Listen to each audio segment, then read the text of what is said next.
Welcome, everyone, to the R.E.S.T podcast, where our goal is to help each and every one of you displace confusion, chaos, and dis-ease in order to heal and find significance in life. I am your host, Natalie Williams, and I am here with the author of the Reconstitution Method for Healing and Rest, Virginia Dixon.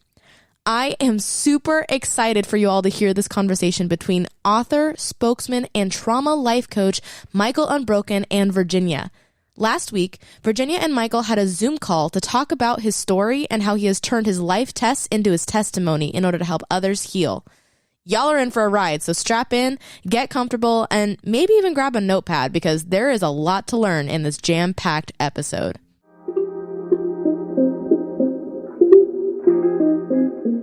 I have to tell you, I am so impressed.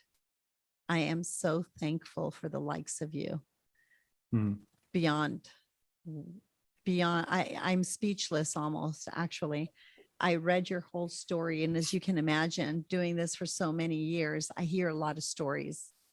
And I've had the privilege of working with just amazing humans, but your story is pretty remarkable. And I want to make sure I've got this straight for our listening audience. And I know Natalie's going to do the introductions for this, but basically just a lot of chaos and confusion and disease in your life, probably from conception. Yeah. And I see that there was just a lot of abuse. And at 4, there was some pretty traumatic events.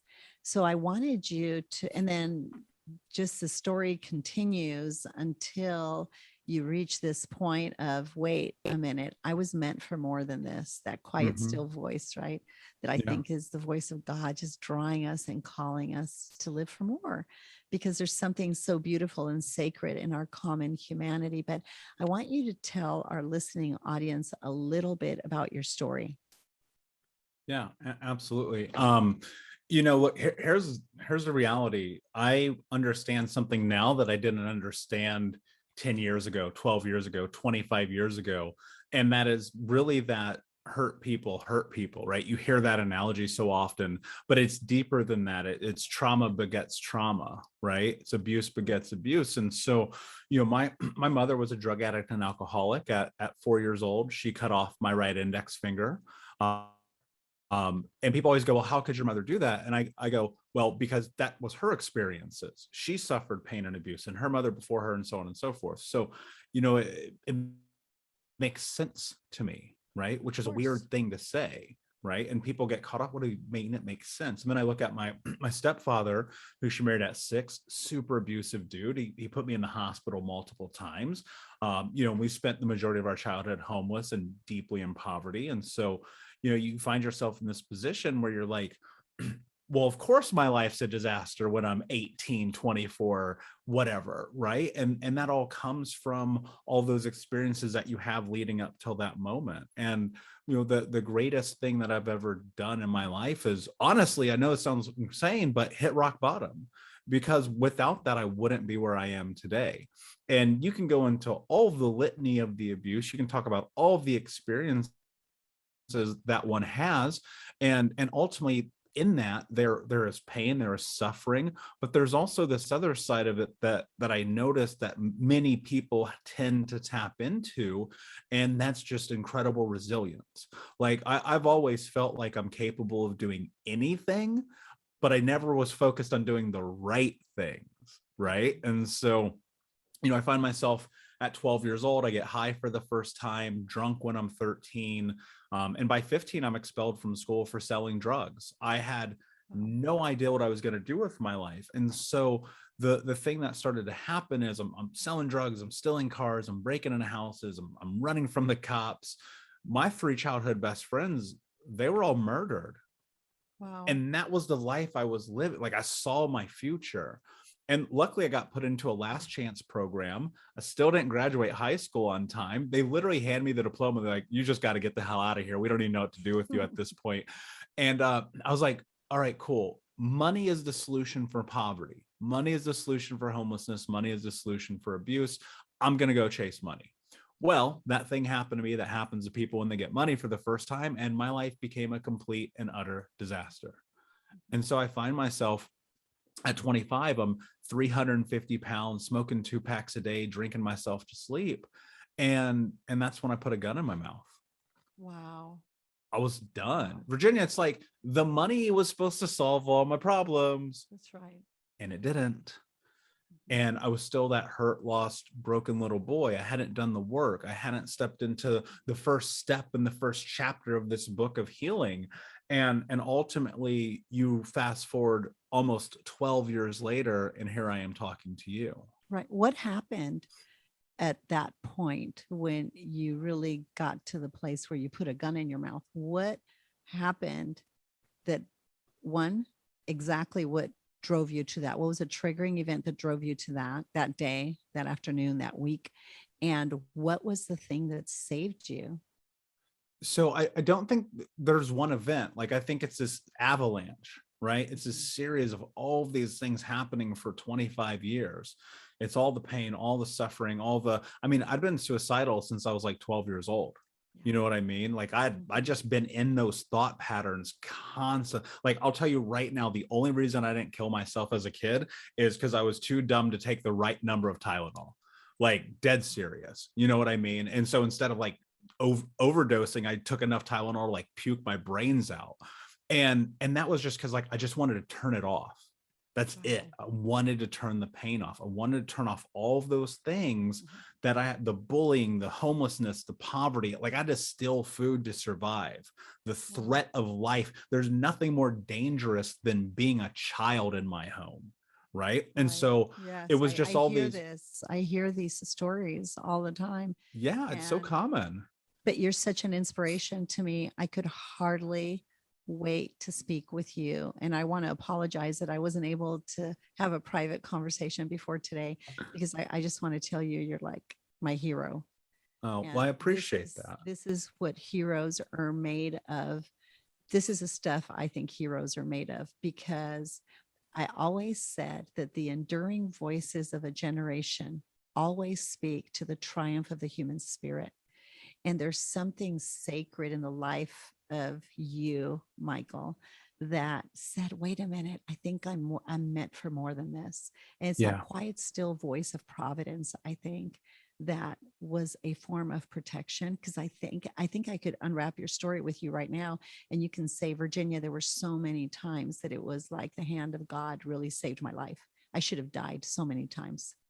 Oh yeah, definitely. I have about 9,000 of those stories, but I'll tell you this though. What's really interesting is the voice wasn't quiet. It was yelling at me the whole time. And it was like telling me to get my life together. Wow. That's what it was always saying. Like it was always like, dude, when are you going to show up for yourself? When are you going to stop playing the victim? When are you going to stop blaming other people? And this is why my team could not wait for us to talk, because I'm all about helping people understand the power and the authority that they have within their own resources, even in their brokenness, to displace that kind of confusion, chaos, and disease. And we'll talk about that in our different segment. But I was just so inspired by you. When you had that gun, access to that gun, what was the thing that why is it you're not dead at that moment when you literally had a gun in your mouth? Yeah, people, I don't know. Here's what's really interesting about that moment. Like, growing up, one of the odd novelty parts of my life is I actually grew up a Boy Scout in the Mormon church. And so, like, I know firearms. I've been around them my whole life. And that day, for whatever reason, there was a misfire. You call it divine intervention, you call it, dumb luck. I don't care what you call it, but ultimately it was this thing where it happened. And I'm still here to talk about it. Well, I'll tell you something right now. I've known many people that passed away that I know for an absolute fact, in your same position, I might add, that ended up passing away. And I knew that they had a private and intimate relationship with God. And I know that's too big of a thing to unpack right now. But for you, there's no question that there was divine intervention, because look what you're doing. And look at what you're able to invite other people to step into. Reckless living, right? Recklessly pursuing life. It's not reckless living, right? But recklessly pursuing life. And somehow, you know, you were just meant to live and do what Yeah. you're doing. You know, what's really funny is I've always known that I'm incredibly stubborn, right? It's my greatest flaw and it's my greatest attribute. Like I know that about myself. And I remember being a little kid and just always thinking like I'm supposed to do something important. I'm supposed to do something important. I don't know what it is, but I'm supposed to do it. And this is what that it is. And it's, you know, being able to share these stories and help people and empower them and speak into their lives and ultimately just show people like you're not broken, you're not stuck, you're not the narrative that other people have given you. You just haven't done the hard thing yet, and that's taking ownership and becoming the hero of your own story. Nightbird calls that stubborn rebellion. She's one of my cancer patients and that I work with, and she references this as stubborn rebellion. You can Google her or go to YouTube. Yeah, I'm familiar with her. Are you actually familiar with her? Yeah, she's an incredible human being. She is, but it's that stubborn rebellion that says, no, life is this beautiful thing and it's worth hanging on to with every breath, every moment, every second of your life. And there was something about your story that reminds me of her. You both have this, the triumph of the human spirit. Your pilgrimage speaks about, and it's not just for you and Nightbird, it's for all of us. We can all access that. And I think that's what's beautiful about the time we're living in. I think we can inspire, we can instruct, we can equip, we can motivate each other to lock arms, right? And reach those places of freedom. And I think that's what I love about your story. I just think it's a call to freedom. It reminded me of The Patriot. You know, Mel Gibson picks up the flag and charges against all odds, right? And just declaring freedom. Yeah. And what I think about that too is this, Virginia, we all have the ability to make that declaration. Like you don't have to necessarily have come through this incredibly traumatic background to be in this position where you can do something great in life. And I think people just don't recognize the ability that they have inherently to step into something really beautiful if they're willing to face their fear. If you're willing to look at the thing in front of you and just go, cool, I acknowledge it, it's here, but it's not going to stop me. Like I don't have to cover, hide, and blame anybody for it, right? I can just step into it. Yeah, I love that. And when you do, that's where you find freedom. How? I have this question here that I think you've already answered, but I just wanted one straight, clear, declarative statement. How to get unstuck and out of your own way for our listening audience. How does a person, your story is unbelievable, but there's a lot of people that don't have that traumatic story, but are still depressed and anxious and feel paralyzed by that fear. How do they get unstuck, and how would you advise them to get out of their own way? Yeah, you move, you take action. People are always waiting for the miracle, waiting for the Disney moment. It's not coming. Nobody's coming to rescue you. Music, is it? It is not. If it were, that'd be great. It'd make things a little bit more interesting, but it's not. It's set to whether or not you're going to make a decision. And I think one of the hardest parts about that is fear is right there in front of you all the time. And if you're up here in your head, this is what you have to understand about life that I wish I would have understood when I was like 5 years old, right? Your brain is designed to do one thing: help you survive. That is it. It is not designed for any other purpose than to help you decipher whether or not that thing on the ground is a stick or a snake. And so when you're in your brain, when you're in your head and you're in your comfort all the time, even though that comfort might not feel great and it's not satisfying and it's not fulfilling, it's still comfort, because on the other side of getting into discomfort, that's where fear lies, in that little bit of a gap between where you're at and the action you take to get to where you want to go. And your brain says, don't do that thing over there because it's scary and you don't know what's on the other side. It's just like when you're a little kid and you walk up on the diving board for the first time when you're 7 years old, your heart's pounding out of your chest, you're freaking out, you don't know what to do, and you look down and you're paralyzed, but you jump anyway. Why? Because you saw somebody else do it right before you. And so if you're feeling stuck, if you're like, I just don't know what to do in my life, think about what you want and then go look at who has done that thing. Because I assure you, someone has. There's 8 billion people on earth. You're not unique in trying to figure out that thing you want to do. And then you model that. You go for it because it's been proven it can happen. That doesn't mean you're not going to fall on the way, because you are. And so can you embrace that and leverage failure as data and use that to have a better understanding and sense of who you are? Because I can assure you, the most successful people on planet Earth, all they do is mess up, but they keep going. John Maxwell wrote an incredible book called Failing Forward. If you haven't read that, read that book, because that's the reality. When you start to fail forward, meaning you don't stop and you're not paralyzed because of mistakes you've made, you can do incredibly beautiful things. But it all starts with the willingness to make the decision, to give yourself permission to go for it. Because ultimately, and look, I want to say this is very important. On your deathbed, something's going to happen. And you're going to look at your life and you're going to play it through and you're going to ask yourself, did I live? And if the answer is no, you're going to be filled with regret. And that is a life unfulfilled. And my biggest fear is that when I die, I'm going to be in a room and there's going to be a movie reel that starts to play. And on this film is going to be me doing all these things that I never did. And there's nothing more terrifying to me than that. And the only way you get to the place where that doesn't become the movie, where instead you go, oh, I remember when I did that thing, is by taking action. That's right. I love that. I've always said that in my observation, dealing with so many people that in many cases are facing death, that regret is the curse, in my opinion, of old age.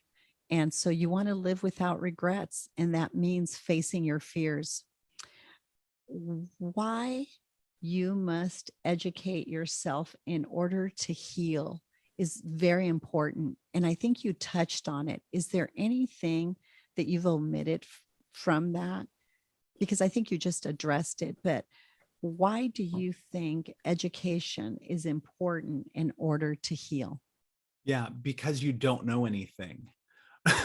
Like, really, if you think about it, there's no handbook. You don't get born and somebody's like, here's the book to your life, go and follow these instructions and everything's going to be great. Like, that's not a thing.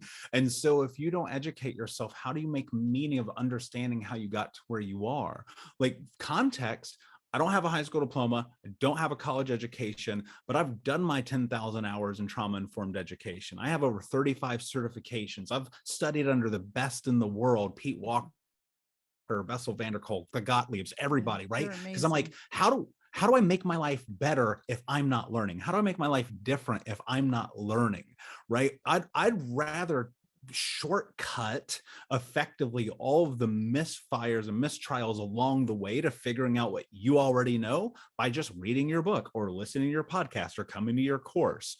And people get so caught up, they would rather spend $7 on a Starbucks than on a damn audiobook. Exactly. And I'm like, guys, don't you understand how unthoughtful that is? Because you're not giving yourself the opportunity to be successful.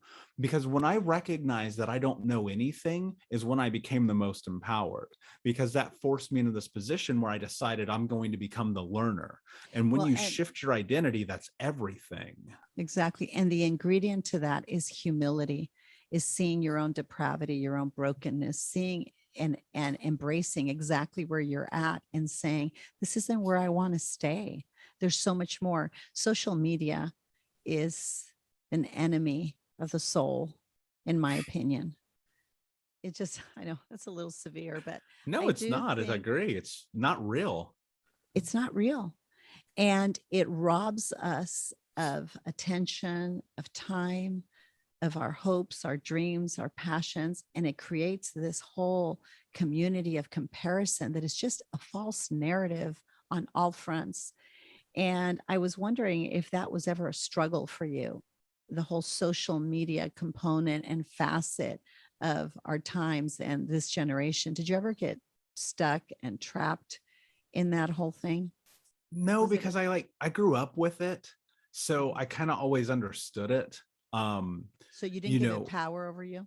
no, no, no, no. And in fact, like I don't even really utilize it. Most of the time, the things coming out, like full clarity here, like Mhm. is my team. I Mhm. just go, that's approved, post it. Like Mhm. pull it from the podcast, pull it from the thing. And that's because I understand something important that most people don't understand. Because I've been in digital marketing and advertising for the majority of my life. And I've worked with some major companies. And that's that these algorithms are built in a very specific way on the way that you interact with them. And the currency, do you know what the currency for social media is? No. It's fear. Mm. The currency on social media is fear, because the more that you can buy into the fear that they give in front of you, the more that you utilize their program, the more that you're in the algorithm, the more that you're suddenly lost in the matrix, Mhm. because they Wow. know what scares you. Wow. Well, I'll tell you, it is the end of a very eventful year, and it's the beginning of a wonderful year full of opportunity for all of us. And I am hoping that people take what you just said to heart in a very powerful, in a very sincere and deliberate way, because I think we can shed so much of what lies behind us, either from traumatic childhoods, traumatic experiences, regret, remorse, wish we would have done so many things differently. But even as it pertains to all the social media and all these aspects of that have become such a big and real part of our lives, we don't have to continue to go down that path. There's so many significant and specific changes we can make. And I love what you said about spending a few bucks on a book, an audiobook. But how about all the free material? Dr. Bessel van der Kolk was one of my professors as well. And he just changed my view of so many things. But his book, for God's sake, is free online through Mhm. YouTube. I think his entire book is free. The body Yeah. keeps a score, dealing with the consequence of trauma and how it gets lodged and stuck in our bodies. So I'm so happy you said that. There is an enormous amount of material we can get free. Yeah. And my book's free too. Go to the library. Like what That's true. the lack of humility that people have to walk into the library blows my mind. Like really, like it really does. I'll read, I'm on pace for 70 books to end this year. And I try to be at 60 to 70 a year, about one Wow. plus a week. Almost all of them come from the library and I don't pay for them. Because why Wow. would I? They're free. That's what the library is That's for. amazing. Go. How fun. And healing trauma through building a team. When I think about libraries, I think one of the things I miss most about formal education is the community that I had and the study groups and all of that. What I love about having a company and working with the amazing people I've worked with here for some almost 20 and 25 years is the team. It's the community we've built. Can you address how we heal trauma through building a team for our listening audience that perhaps is working in corporate America, or maybe some of them may be on the streets? I don't know. Yeah. How do we build, how do you advise them to build this team? And what Yeah. do you mean? And what do you mean by team? Because Yeah, I keep I saying think, community, but you say team, and I love that. yeah. Well, I think it, you have to have support in this, right? People will go through life and create this narrative that they're alone. But I'm telling you, you're not. There's 8 billion people on planet Earth. It's impossible. You literally can't be alone. But you have to go and find and cultivate what you want. When people say, well, I'm so by myself and nobody gets it, I'm like, well, where are you bringing value to the world that someone would get it? Because sometimes, like when you're at your rock bottom, you need to go serve. You need to go be around other people. You need to cultivate people that you can bring up as you're bringing yourself up. but also like, do you need a coach? Do you need a mentor? Do you need a therapist? Do you need to go do community service with like-minded people? And people will get stuck on it because they'll always go to, well, I don't have money. Great. Go to the library, hop on a podcast. Your podcast is incredible. Go read a book. Thank you. Go these things are here for you. There's a place in your life in which you have to acknowledge that you're making excuses for your life being what it is because you're not taking control. And that's a really hard pill to swallow, because when you're not taking control, which I didn't do for a very, very long time, so I'm not passing blame here, you're playing the victim. And the more that you play the victim, the more that your life will stay the exact same. And when you change that, when you decide, you make a decision that I am not going to do this, I'm going to show up for myself, even though it's difficult, hard, uncomfortable, unknown, the things around you start to change with that. And so do the people in it. But sometimes you literally have to raise your hand and go, hey, I need help. And that's okay. This was not one of the questions that I had written here, but what do you think is one of the primary reasons why people have become like lab rats almost, and they don't take control? They don't step into these uncomfortable things, even though everything in them, I love what you said, is almost screaming, please, we were meant for more than this. There's more than this. We don't have to settle for this. Why do you think more people do not? And this is, and I don't mean to throw you off. It's just, I care what you think.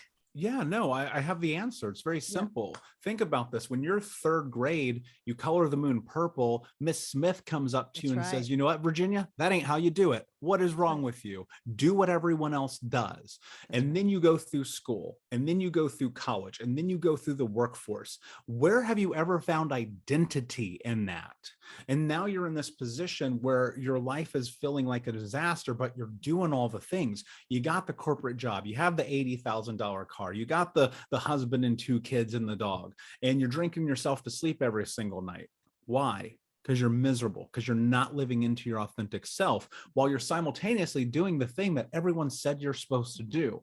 When you understand that, the aspect, again, coming back to the brain about it being a survival tool, is you recognize that your behaviors are indicative of someone who needs to stay within the community. Why? Right. Because if you get ostracized from the community based on our DNA and our lineage and our history of being a human being, if you are ostracized, are likely to die. But the thing that you have to understand is that is your primal brain. That is your brain at its most baseline for survival. And when you take inventory of the world that you actually live in, what you understand is ostracization does not equal death. It means change. And so if you're willing to embrace change and understanding that the decisions that you're making are not going to lead to your demise, you're more likely to actually act upon those. And so when people are in this place, the greatest thing that you could do is just pause and take inventory of your environment. Am I safe? Am I protected? Is this decision actually going to blow up and destroy my life? Chances are probably not. You run into a bank with guns and cocaine, you're in trouble. You quit your job, you're probably going to be okay. And the thing is, I tell people all the time, and I think it gets misconstrued, but I say this: I only do what I want to do, and I never do what I don't want to do. And that's how I figured out who I was. And that's how I'm figuring out who I am. And even today, like over a decade into this journey, I'm learning more about myself in the last month than I have in the last 10 years, because there's levels to this, but you have to be willing to tap into asking yourself difficult questions. That's right. And just listening to you, your commentary on basically standardized education is gripping. And the standardization of these academic and educational environments is disgusting, because it really snuffs the light of the individual liberty of self-expression and of reason. Isn't that what we're supposed to do, is learn how to reason and discover and question? And it's amazing. I'll never forget when I became a citizen of the United States, that it was such a beautiful day in my life, but I took my kids with me because I was homeschooling them at the time. And I'll never forget this man comes up to me in line. That, by the way, I was a little concerned leaving my kids all sitting there while I went and stood in line. It was just one of those bizarre things. I didn't have a good feeling. He was kind of a little bit creepy, staring at us for hours while we waited to be called. And I'll never forget, he came up to me and said, "Excuse me, but I couldn't help but observe your children and how they interacted with you. And I just found it was gripping how they just sat there and just sat down, opened their backpacks, started doing their work, and just took initiative." And he said, "I thought that was remarkable." And I said, "Well, I'm I'm a dismal failure probably as a homeschooling parent, but there's something beautiful that's emerging, and I'm not sure I'll ever fully understand it. But they do self-govern. They do have the capacity to self-govern, and they know what they have to do." And he said, "I am a college professor, and I am adamantly opposed to the whole entire homeschooling community and movement. And I'm just wondering why you did it." And I said, "I wanted my kids to reason for themselves. I didn't want them to grow up learning in a maze. I'm not trying to keep them from anything. I want them to know how to access everything and how to access information. And I'm not trying to indoctrinate them, but I don't want the world or an academic system to standardize and indoctrinate them either. I want them to learn how to think freely." And I did the best I could in that endeavor. But I will tell you, every single one of my kids, right, they're all as different as the colors in the rainbow.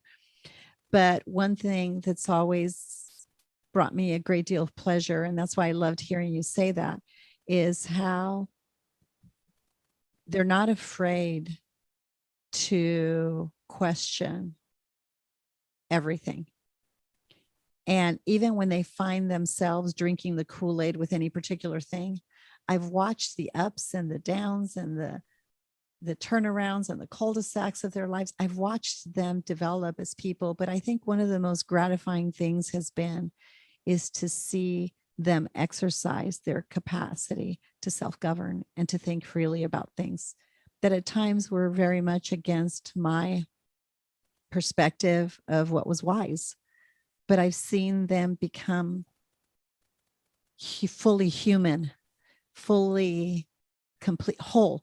I've watched them step into wholeness through all of it. And I think sometimes standardized education, and like you said, to Johnny and the coloring inside the lines, it just robs us of something really sacred about our humanity. And that's exercising the liberty to enable us to live free and to access freedom. Yeah. And so and maybe that's why I love your story so much. Somehow in the midst of so much confusion and chaos and pain and betrayal, you didn't lose that. And I think it's such a beautiful thing. Yeah, I think probably the greatest outcome of being a tremendous failure in school is I am now like an academic unlike any other. I know. And That's and amazing. what's so interesting to it, well, but here's the thing, I always was. I just didn't want to learn about the crap they wanted to teach me. That's right. Right. And like I recall distinctly reading Hamlet in like third grade out of pure curiosity, being fascinated with the etymology of words and trying to understand Shakespeare and read it. It's not a book that third graders read, but I got in trouble because I wasn't reading like Clifford the Big Red Dog or whatever crap they were trying to feed to me. And by the time that I was a senior in high school, one of the prominent reasons I did not graduate on time was I missed 91 days my senior year. Wow. I didn't care. There's and people say this all the time in passing, but like I really mean it. I've not carried any lesson of high school with me into success in my real life, except the lesson that my teacher, Mr. Bush, taught me on the day that he failed me in my business course and forced me to go to summer school. And that was this: if you want something in life, you have to earn it. You can't get by on your charms and your good looks. And so because of that, you know, I look at school and I think it's an abomination. I think college, in context, let me be clear, because I know somebody's going to email me and try to cancel me, but I'm not cancelable, so don't bother, is that in context, I look at people who go and spend $100,000 on a college Oh, education and end up doing something that they hate all day long because they thought that was the thing they were supposed to do because they lack the ability to have free thought. And that to me is a terrible tragedy in what I consider to be academia, because the reality is, as a human being, the one gift you actually have is the ability to have meaning made how you choose and decipher it should be made through the experiences that you have, not shoved down your throat because somebody decided that's what it should be. well, the man that came up to me at the naturalization office said, watching you and sitting here for the last 2.5 hours made me realize that a child truly and in fact is born with the most incredible gift to wonder and to explore that wonder. We kill it between kindergarten and high school, and in college we're trying to ignite it again, but by then we're really trying to wake the dead. And I thought that was an incredible commentary coming from a college professor. So I think in this crazy time we're living in, where cancel culture, I'm hoping, is waking up a lot of people. I'm so happy to hear you say that, because there is hope in truth. There's life in truth. And the truth is, I don't think there's one person listening to us right now that would disagree with a single thing you've said.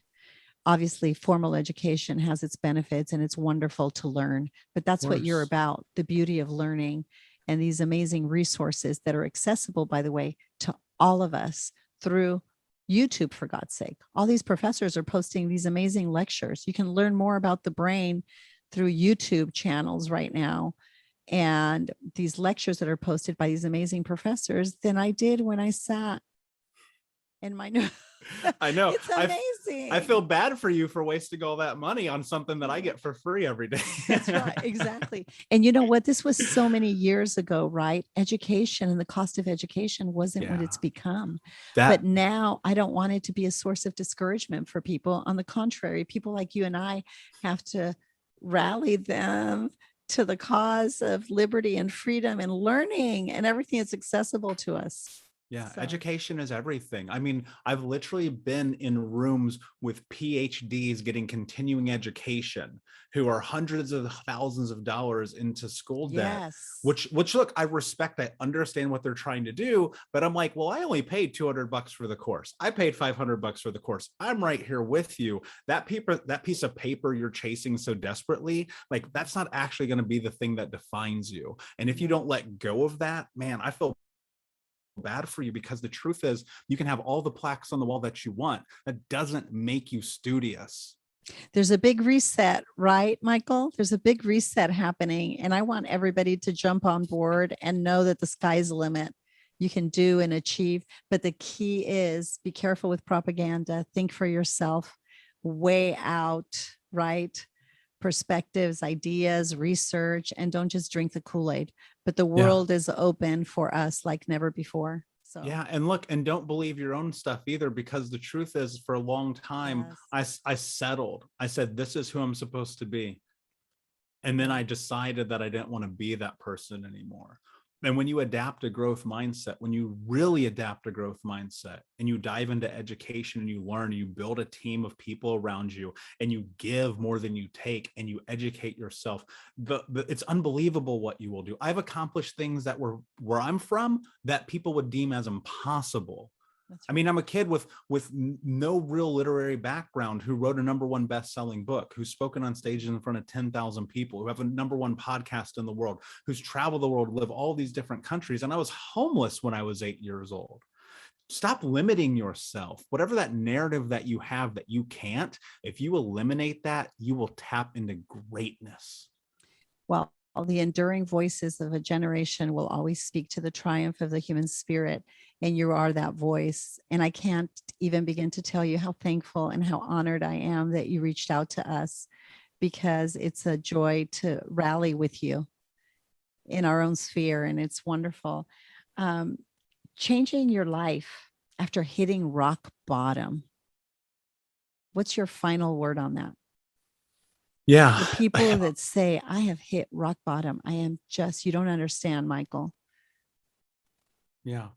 What's a I takeaway? would say this: if you're at rock bottom, you can't go any lower. That's So right. you might as well do something different. And You you have might as nothing to well, lose, right? you have nothing to lose. Pack up the bags, move to San Francisco, go to Canada, go to Europe, start the business, ask the girl out, quit the job. Like, you're already there. The only thing worse than where you're already at is death. That's inevitable. That's going to happen anyway. 100% guarantee. Like, it's the only promise that I can make you that will happen. No questions asked in your life. You will die. So between now and that moment, if you are truly look, rock bottom is the place where you're like, oh my God, it cannot get worse. That's But I right. promise you it can. So you might as well make a decision to do something different. I And love look, it. that comes to accountability. Stop making excuses. I know this is hard. I'm going to get canceled. Somebody's going to send me an email. Stop making excuses, because every single day that you're not showing up for yourself, you're lying to yourself. That's And you right. keep waiting for tomorrow. And I promise you, eventually the tomorrows run out. And when they're out and when they're gone, you're going to wish you were at rock bottom, because when the tomorrows are over, you're dead and you don't get any more. And what's so tragic about that state is you're violating your conscience. It's an assault on yourself, because I believe the law of God is written in the heart of every man, and it's the conscience that bears witness. And what I love about your story, at every juncture, I'm just so inspired by the fact that somehow that voice that you said, no, Virginia, was pretty loud. It spoke pretty loud, but that was the voice of your conscience. And somehow you managed not to completely destroy it and silence it.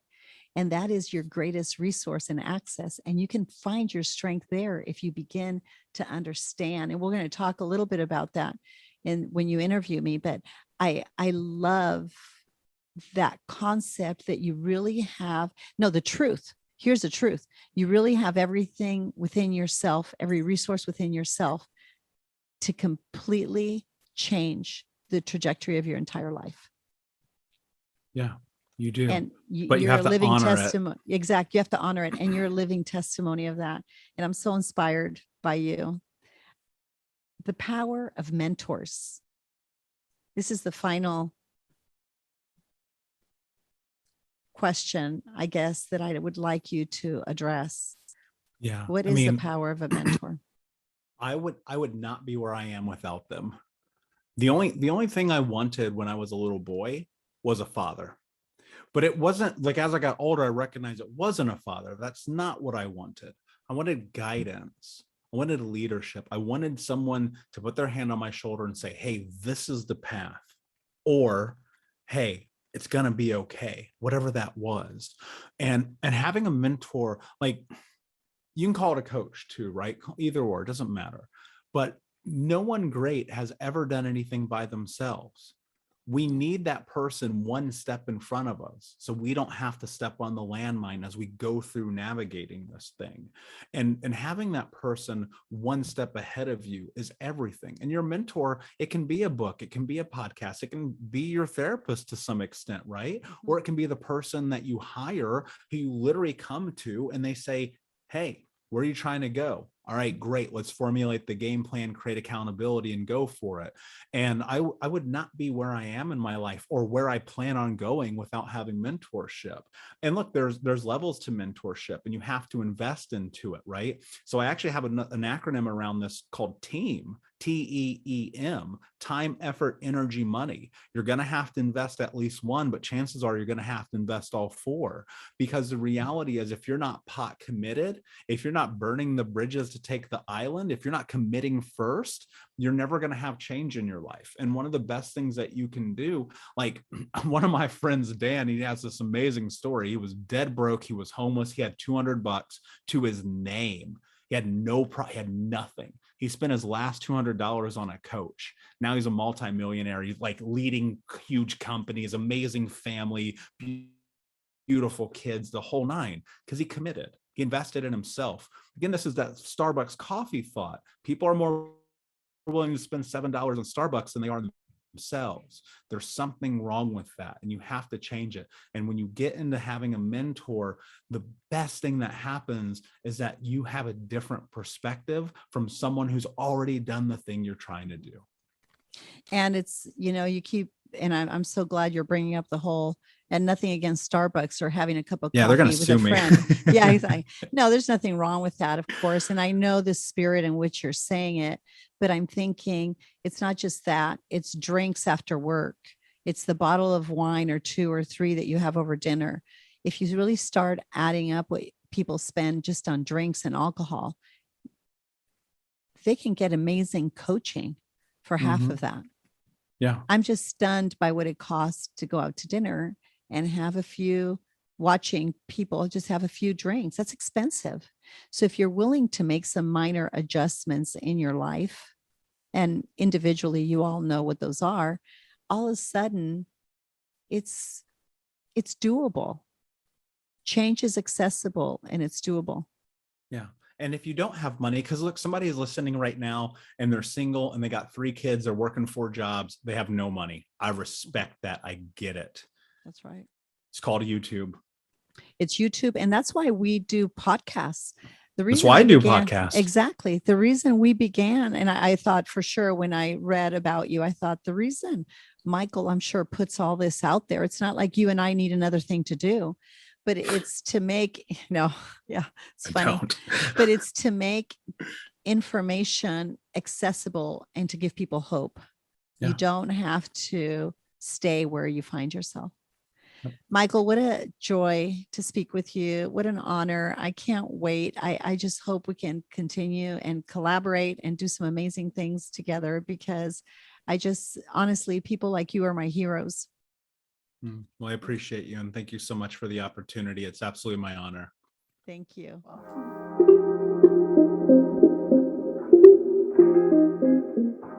Thank you all for listening to this incredible episode. I know this is my new favorite. If you'd like to get in touch with Michael and Think Unbroken, please go to his website, thinkunbroken.com, or his Instagram @MichaelUnbroken. Michael also has his own podcast called Think Unbroken with Michael Unbroken, in which he hosts Virginia as a guest in one of his upcoming episodes. You can find it anywhere you find our R.E.S.T podcast, including YouTube, so don't forget to click follow and turn on your notifications for when that episode is released. Don't worry, we'll also announce it on social media as well. For updates about R.E.S.T and this podcast, please visit our Instagram or Facebook, The Place of R.E.S.T. If you'd like more information about Virginia or to support and join the cause of R.E.S.T, please go to virginiadixon.com/collaborate. Thank you for listening to R.E.S.T with Virginia Dixon. We'll see you next Friday.